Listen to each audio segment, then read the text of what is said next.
Hey, thanks for joining us for This Week in Jacksonville Business Edition. So this is a little unusual. There's some crossover between our Sunday morning show and politics. With us today, and of course our focus in Business Edition is economic growth and development, but Congressman Aaron Bean.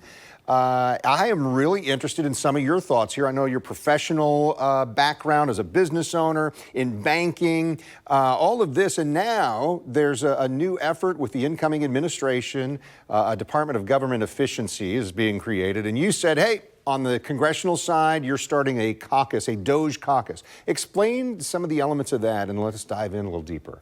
First of all, Kent Justice, it's great to be with you. I always feel like I'm in the winner's circle when we get to hang out and chat. You have the pulse. Nice to say. Yeah, you have the pulse of Jacksonville, so to be here, thank you for the invite and for the chance to come back. Kent, America has spoken. They have said clearly it's time to go in a new direction. This movement led by Donald Trump is to sort of take America back.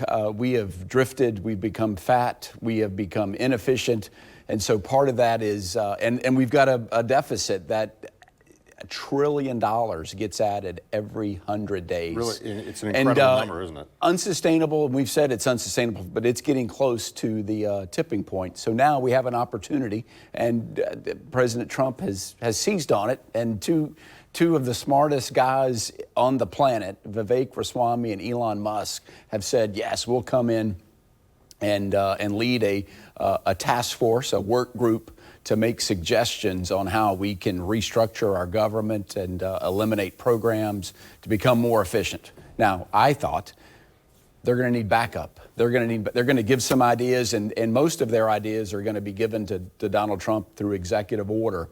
But a lot of which it's going to have to go through Congress. So I wanted to make clear that we've got his back. And so to create a caucus, just a group of members committed to becoming more efficient, and we call ourselves delivering on government efficiency.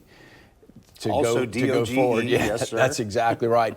So exciting things are happening for that caucus. We've launched this past week, and we now have over 40 members, and I expect that to grow. In fact, every member, Republican that I've asked, has said, I'm in, I'll help, I'll join.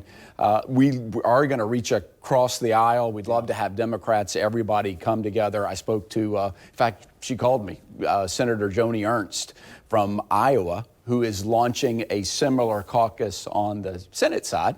And so we're going to collaborate, work together. The list of things that need to be done is long.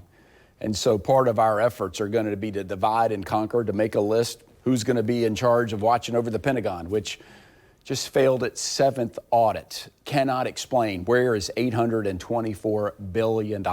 Where did it go? They can't explain it. That's just one of so many programs that we need to monitor and look.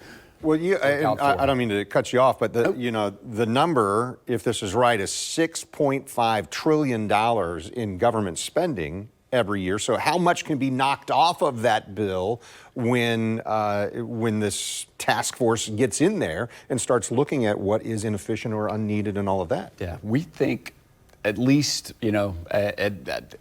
we haven't come together, and this is not a consensus goal, but from everything I've read of what's out there, that $2 trillion, wow, which is really a third of our budget, could be either eliminated or restructured in some form or fashion that will be better for the taxpayers. So put the businessman hat on for me here. So if that happens and this restructuring happens, well, that also, the impact would be some jobs eliminated probably, and some jobs may be sent elsewhere other than right in Washington, D.C. What is the potential economic impact of that kind of slashing a third of the federal budget? Well, again, we're not doing it for economic impact. We're doing it for the taxpayer. We're doing it to restructure the way we do business in Washington, D.C. It's unsustainable doing it the way we've always done it, or at least for the last 28 years, because that was the last time we landed in a budget that was reasonably balanced, that was projected, that came forward, that we all agreed upon going forward. Kent, we got to get back there. Something's broken. Even our process of how we budget is broken because Congress hasn't completed the budget process in, again, 28 years. It's been far too long. So when you served, previously you served in the Florida House and then the Florida Senate. When you were in the Senate, Rick Scott was the governor. Now, U.S. Senator now. He's somebody who has consistently, in the 14 years that I've known him, preached that message of the federal government has to be just like you and I would be in our own home and finances and planning. Let's balance the budget. Is there any realistic shot of that? I think we got a window. We have a window of opportunity, and that's why Doge Caucus, that's why building numbers, the iron definitely is hot, and there's an adage that could be a good time to strike. And now is the time to build on that momentum going forward. You know, many smart people say we've got an 18-month window really to make that happen. We really want to focus on the first 100 days. But certainly it's time to go to work. We've been given a gift by the American people, the House, the Senate, the White House. And that takes away any excuse. There's no more excuses. So let's get it done. Trifecta there. The trifecta, that's exactly right. What are we going to do with the trifecta, Kent Justice? What are we going to do? And America has big plans. We have big plans, and that's why it's an exciting time. But again, it cannot be the same old thing, or we'll get the same old results. So, swamp will not go quietly into the night, Kent Justice. And you were talking about the national debt increasing. My research said it's approaching $36 trillion right now. So I think you alluded to this. Do you feel like voters gave President-elect Trump and Congress a mandate to do this, to trim that national deficit? I do. Yes, I do. Let's get it done. I thought that was the case. Let's get it done. I don't know what else can you say. Let's go get it done. I got good news. The Doge Caucus, our first meeting is going to be in December. And we chatted by text, the speaker, who said, I'm meeting with Elon. Yeah, I'm meeting with Elon. What do I ask? I said, ask him to come be our guest speaker at the Doge Caucus. Right. And he says, well, when's the Doge Caucus meeting in December? And I said, it's whenever Elon's coming. That will have our first meeting. So he's working on that date. So hopefully we'll meet. We'll meet and hear from him directly of just getting everybody fired up. And then again, divide and conquer. Let's go get it done. Yeah. Right now, Kent Justice, there's fewer than 25% of federal employees in the D.C. area that are back at their office full time. Think about that. Because they're still doing remote. They're still doing COVID. They're still doing COVID. COVID is over. COVID is over. Many of these employees may not come back if we made them come full time. And so we still have millions of square feet of buildings in D.C. that are sitting vacant. We're spending that money. Is that the best use of our dollars as it goes forward? There's still lots of questions to answer, lots of pieces to put together, and hopefully we can begin doing that. I'll be there next week. This week, we're going to rock it back in D.C. and get it going. Well, let's shift the topic just a little bit. I wanted to point out to listeners, viewers on this, that back in September, National Federation of Independent Business presented you with an award, the Guardian of Small Business Award, and they said it was for your pro-growth, pro-business, pro-worker voting record. And then I saw that even just this month, there was another award, Small Business Champion for Aaron Bean. What are the things that you, as a member of the House of Representatives, can do to help champion or protect or help small businesses succeed? Say enough to more regulations for small business. And that's something that we focused on. The Biden administration really has made it much more difficult to launch a business, to stay in business. Some of their policies, particularly of the independent contractor and to attack the independent contractor rule, makes it tough. It's tough enough, and I've run a handful. Right? It's tough enough when government isn't in your way to make a payroll, to pay your bills as a small business. It's tough enough. So let's say to government, enough of just continuing burden these small business. I'm sitting on the Small Business Committee, and we heard from literally dozens and dozens of small businesses across America, and all of them have something in common. Many of them said it's the most regulated, overburdened time to be in business than ever before. So they're fighting it. Hopefully a new day is coming, Kent Justice, a new day in America where businesses can thrive without the interference of government. We've got a big deal. You know, it's coming up. It's a good chance to spend your money. It truly matters where you spend your money. And anytime you can spend your money at a small business, man, it truly makes a difference. supporting local small business? Yeah, absolutely. And that's something that I see a focus at times here in Northeast Florida, Southeast Georgia, when there are some of those, hey, we just want to remind you that this makes an impact.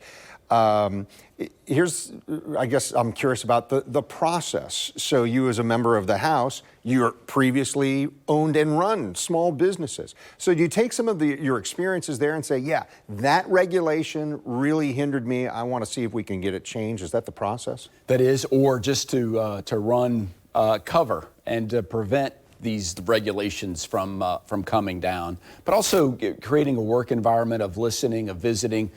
We've been trying to, at least every other month, go work at a business. You know, I've made paint and keys at Home Depot.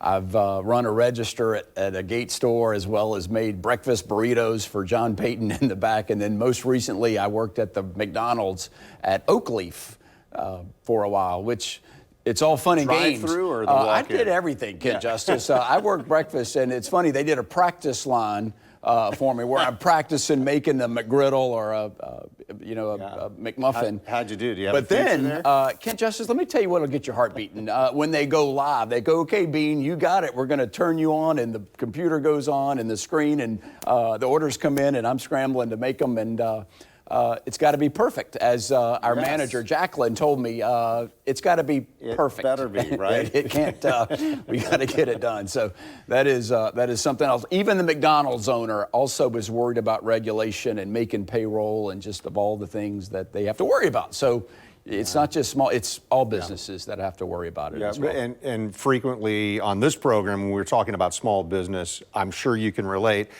Small business, entrepreneurs will say, here's this one thing I'm great at, I love to do, I do it all day long. And then there are these other things that have to be done to succeed in small business that, well, they have to get done or you don't succeed. There's got to be a blend there, right?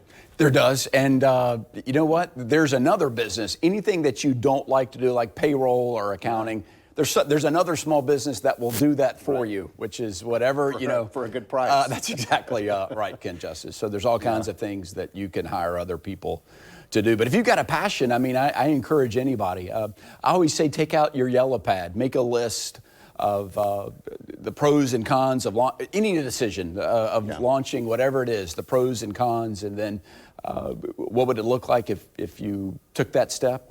What would it take? And a list of here's all the checklist of items I would need to complete to launch. And here are the things in the business I don't like to do, and I'll have to hire that other company to do them for me. That might be on the list too. So our podcast, we're recording a little earlier in the week, but it comes out on Thanksgiving morning. So let's just wrap up here. Yeah. What's something you're really thankful for? I am thankful for a new business that I'm in, Kent Justice. I'm in the grandpa business. So I love this.